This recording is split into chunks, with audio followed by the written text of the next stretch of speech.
What is the difference between these journalists?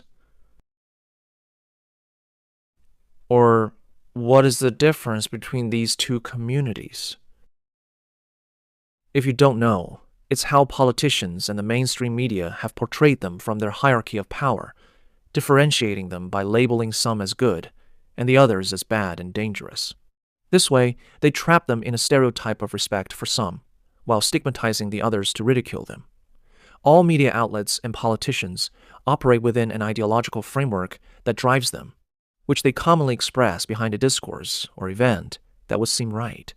The media and journalism are called the fourth estate because even though they are not part of the formal structure of the state, they possess a massive capacity to influence and manipulate public opinion, acting as a counterweight to the other three branches of power: executive, legislative, and judicial.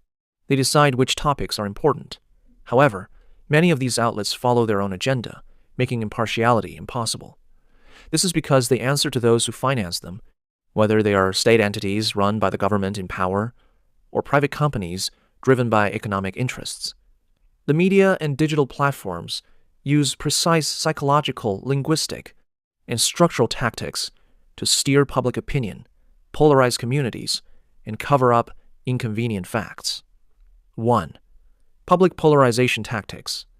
The media dehumanizes rivals by presenting them as a threat, thus constructing the legitimate enemy.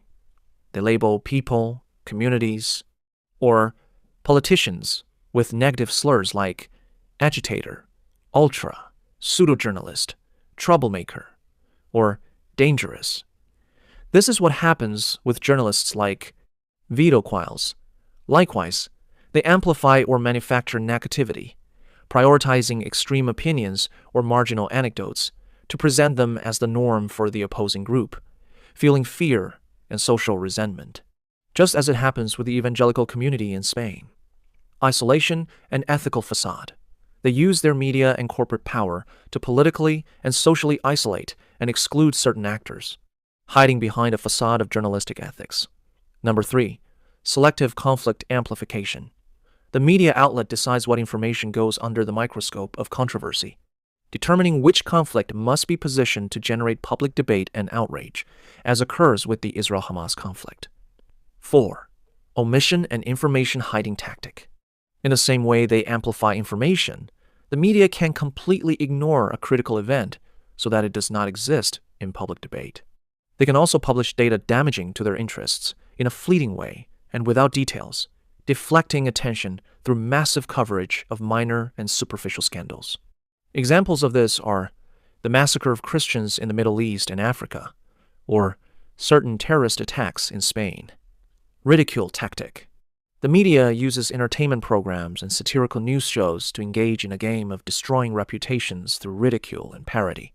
The media packages information to decide who deserves solemnity and who deserves mockery. 6. Moral panic strategy. The media chooses a group or person and presents them as an absolute threat. This manufactured social alarm generates a citizen demand for urgent solutions, pressuring governing bodies such as the Congressional Bureau or the Senate to alter regulations or execute certain demands imposed by the media. A recent case is that of Vito Quiles and Bertrand Ndongo, where both politicians from the government bloc and left-wing media have maintained a unified discourse to portray them as folk devils or direct threats to the democratic system, justifying their exclusion from Congress and thus restricting freedom of speech and the principle of equality. 7. The outrage algorithm. Social media networks prioritize content that generates anger or controversy as it produces more views. It is more profitable to show an evangelical pastor saying something controversial to foster mockery than to report on the fact that 82% of murders of Christians occur in regions like Nigeria.